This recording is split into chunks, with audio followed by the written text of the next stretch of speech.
Good evening and salutations, my Days of Our Lives fans. Before we get started, I just want to say thank you to, I hope I'm pronouncing your name right, Lois, for the very interesting clip about the Salem Stalker, way back when. Definitely enjoy the video. Thank you so much for sending it to me. And thank you for watching, and thank you everyone for watching. This episode, let's get right into it with Marlena being, well, at this point, let's be honest, everyone already knows that she's possessed. Okay? She's possessed. And Julie walks in, and Julie's like, what happened? And Marlena just kind of stands there, and she's just, like, acting very off. Like, she doesn't seem like she's panicked that Doug is on the ground or anything like that. She calls, she pays some doctors or whatever to come in there. And afterwards, as she's sitting there talking to Marlena, she knows that there's something off. She's worried about Doug, and she's asking questions like, what happened? What happened in that session? What's going on with him? Can you tell me anything? And there's one point where she's just like, she knows that there's something off, and she's like, yo, you didn't even tell me, like, what exactly happened in the office. Like, every time she was, like, asking questions, she just was not giving her answers. But, she's too preoccupied with, Doug. At this point, Doug, it seemed like he took a turn for the worse for a little bit. And, blood pressure dropping and everything like that. But, Tripp and, Kayla did manage to, stabilize him and everything. It was kind of weird. There was one point where I think Tripp was doing something. He was checking on Doug or whatever, and Doug gripped his hand so tight that even Tripp was like, yo, for a guy who's like in his 90s, kind of strong there, buddy. Now, I don't remember if Doug actually said anything to him, but later on when Julie does come and visit him, she's, with the prayer beads and everything like that, and she's, like, sitting beside him. And Doug kind of wakes up and he's like, he left me and went into her. She's like, she's so freaked out. She's like, what? And at some point where Marlena does get back to talk to John, she gives him a hug and everything like that, and she tells, John that, Doug, is not really in good shape right now. When she hugs him, I'm not gonna lie, when she hugged him and she opened her eyes, yeah, the eyes are a little creepy, not gonna lie.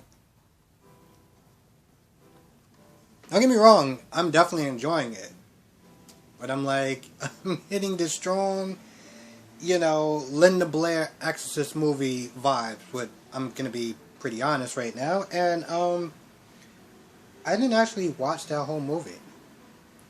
I do plan on watching it one day, and it's not really so much because I'm like, creeped out by that stuff. It's just the amount of, it's finding the time to actually do it. Which is kind of interesting because Johnny was sitting there talking to Chanel about the script and stuff like that, and about Marlena being possessed and stuff, and she's not exactly the biggest horror fan, but when they do like makeup and stuff like that, she agrees to come over and to watch The Exorcist with him, providing that her eyes are closed the whole time, And of course, Allie comes over there, and, they're both like, we're back together and stuff, and she's just like, oh, well, it's none of my business, you're grown adults, like, it was one of those things where it was like, well, I guess that's the best you're gonna sit there and get from her, so, whatever. Now, before she got over there, she was sitting there talking to John, and in the beginning, she comes over there and she asks John, like, yo, listen, is any of the stuff true that Will wrote about? And John is like, no, it was just pure fiction and stuff. And I'm sitting there like, oh, that's so disappointing. I thought he was really going to sit there and tell her the truth, I'm sitting there like, oh, they're gonna sit there and drag this out, and then he just surprises me. He surprises me. He's like, I feel so bad for lying to you, and he tells her everything, the possession, his, him performing the exorcism, an exorcism on her, everything, and it was, Allie. I know I always make fun of Allie by calling her a moron constantly. And here's the thing, I'm trying to give her a bit of leeway. Because if you ask anyone on the streets about somebody being possessed, they're probably going to sit there and look at you like, what the hell are you talking about? So when she was sitting there being all surprised and stuff like that, like, what, are you serious? Like this can't be true. I was like, I'm going to give her a little bit of leeway. Even though, I'm not going to lie, every time she kept asking them questions, like, what? I don't understand. What are you talking about? And it was just like, I don't get what you don't understand with all of that. Like his sentence was crystal clear. How are you not following what he's saying? But again, I'm going to try to give her a little bit of leeway. Because this is not something that you can sit there and just talk to the average person about, so fine. But with that being said, this is when John is like, yo, listen, you gotta convince him to, like, make another movie. Because what he's really afraid of is tempting fate, He's like, yo, listen, he has not, been around Marlena in about 25 years, We don't speak about him. Maybe, kind of like let sleeping dogs lie, I guess. So, that's, it's not just the fact that it's going to bring up and drudge up painful memories for both of them, but it's about tempting fate.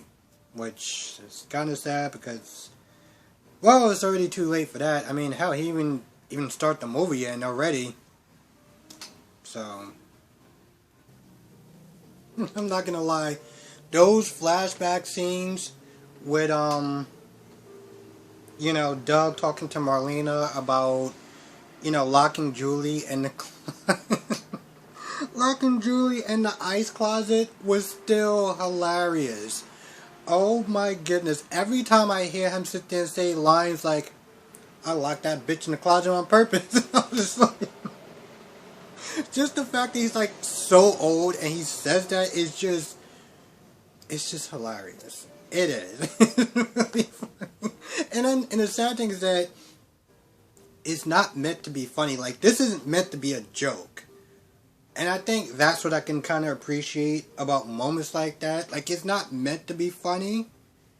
So, when they do stuff like that, it's hilarious.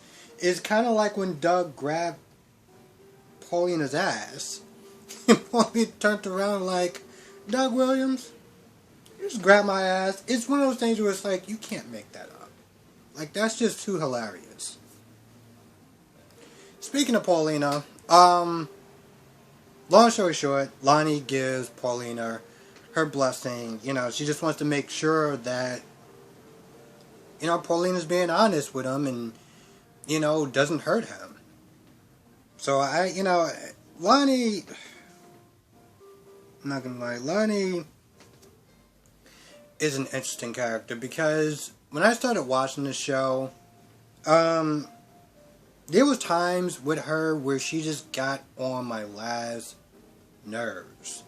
There's times I like her, but there's just more times where she's just, like, I think it just has a lot to do with her attitude sometimes, but, I get where she's coming from as far as protecting, Abe. And I was going to sit there and say her dad, but, well, we all know that that's not the case. But she just wanted to make sure that Paulina doesn't, hurt him. She says she's not going to hurt him, and, well, she takes her word for it. And there's one point where she seems like she's about to tell Lonnie the truth about, her being, her real mother and stuff, but then she just chickens out and brings up the whole Doug grabbing her ass thing. I'm not gonna lie, I can't sit there and do it without at least cracking a bit of a smile, because I'm just like, what? Out of all the things, he chose to do that right in front of Julie. Like, she wasn't even next to him. Anyway, honestly, tell you the truth, I'm not gonna lie, I feel like that might have been part of the devil's plan. Somehow I feel much more comfortable saying Lucifer than, well, yeah. That's mostly because I've been watching the show Lucifer, which is actually really great if you're interested in watching the show, but that's beside the point. I felt like that might have been part of Lucifer's plan, to make him think that Doug is going crazy and stuff like that, and, Lucifer knows that they're not going to really find anything physically wrong with Doug, so obviously Marlena is the shrink in town, the psychiatrist in town, so naturally, they're going to sit there and make sure Doug is okay mentally, and so, yeah. I wonder, is Abe going to actually talk to, Paulina and, bring up the whole possession thing with Marlena and stuff, because he wanted to sit there and do some sort of dinner thing with, the four of them, but, Paulina was like, no, I don't want to. Like, she kind of snapped a little bit, and they were like, yo, what's going on? But she's all like, oh, I'm just tired, I don't feel like entertaining and stuff like that. And that's when Abe was like, it's fine, because John seems like his mind is somewhere else, and he kind of alludes to the fact that, like, something happened, like, years ago or whatever. I think, I'm not gonna lie, I don't exactly remember, but, I'm just wondering if I wonder if he's actually gonna sit there and tell, her about the whole, possession thing, which is actually kind of odd, because, well, it was in the news, and I'm wondering if Paulina actually knows about that. I mean, she was good friends with Marlena, so, then again, I don't think that's the type of thing that you generally tend to bring up with someone, so, but yeah, at some point when Allie does get back to Johnny and Chanel, they're talking about the movie and stuff like that, and I was like, no, that stuff really happened. that's, like, dead serious, like, that's for real. So, I'm wondering, with that being said, is he gonna really sit there? I'm pretty sure he can still probably do the movie and not really talk about the possession thing. And, as much as I don't really like Sammy, she definitely did live a very interesting life. It's weird. It's weird, because at one point, he seems like he talks to her, but it statics out or whatever. And then he gets a text message to say, oh, don't bother or whatever, like she's tired or some crap. So, he's kind of just looking at the text like, what is going on? But that's when he talks to Chanel, and everything out at that point goes out the window. Not gonna lie, I think that's about it. I am so looking forward to tomorrow's episode. And it's interesting because I know that there's a lot of people that is not exactly a fan of this storyline so far. I was even on Instagram. There is a channel or profile called Days of Our Lives Classic or whatever. And, one of the main people that's running it, we're basically they're defending the storyline by saying, they need, like, this is a very good shake-up. They need the stuff to happen because, sometimes Days, as much as I like it, every now and then can get a little kind of boring. And so far, these episodes have been really good. I mean, granted, even before the possession thing has been good, but, like, I feel like something like this is definitely needed. And it's very interesting in the way that, like, this guy who, who's Doug or whatever, was playing Lucifer, was very good. It was very creepy. It seemed like this actor was really loving playing that character for a little bit. But yeah, I am definitely looking forward to tomorrow's episode. I cannot wait. And with that being said, I think that's about it. If I miss anything, please write down in the comment section below, because like always, I always feel like I miss stuff. And with that being said, I'm gonna go. Thank you for watching. Be safe. Let me know what your thoughts are in the comment section below. I will see you in the next video.